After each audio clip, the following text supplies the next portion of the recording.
Salut et bienvenue dans les chroniques de Maternelle. Aujourd'hui, nous continuons notre mini-série des plus des chroniques autour de l'histoire de la radio à Toulouse durant la Seconde Guerre mondiale.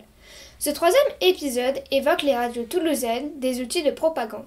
Durant la Seconde Guerre mondiale, la radio joue un rôle décisif comme outil essentiel de propagande. C'est la guerre des ondes. Il s'agit de convaincre la population de la supériorité d'une idéologie ou d'une politique. D'un côté de l'échiquier, Radio Paris, contrôlée par les Allemands, qui doit persuader les Français des aspects positifs de l'occupation allemande, de la collaboration et de l'idéologie nazie, et Radio Vichy, la radio pétainiste. À Toulouse, le gouvernement de Vichy utilise la capacité de diffusion et d'audience de Radio Toulouse pour lancer 2 séries d'émissions de propagande. Radio Révolution, de style collaborationniste et agressive envers les gaullistes et les britanniques, et Radio Jeunesse. En échange de ce service, le gérant, Jacques Trémoulet, reçoit de fortes subventions publiques. Yves Pourchet, professeur à Sciences Po Toulouse, le souligne. Au départ, c'est pas vraiment les collaborateurs, c'est l'État français, c'est-à-dire le régime de Vichy, qui met la main sur ces radios, quoi. Et donc, ensuite, il y a certains dirigeants de radio qui s'étaient ralliés au régime. Des gens comme Trémoulet, etc.,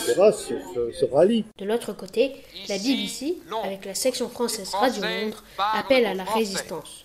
Une émission comme Honneur et Patrie vient soutenir le moral des Français et s'oppose à la propagande allemande. Tout était contrôlé par les Allemands.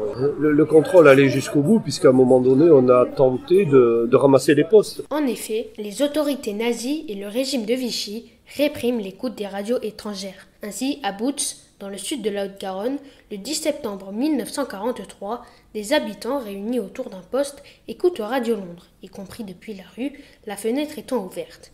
Ils sont surpris par des patrouilles allemandes qui dispersent les auditeurs en tirant des coups de feu. Plusieurs personnes arrêtées sont interrogées à la Gestapo de Luchon.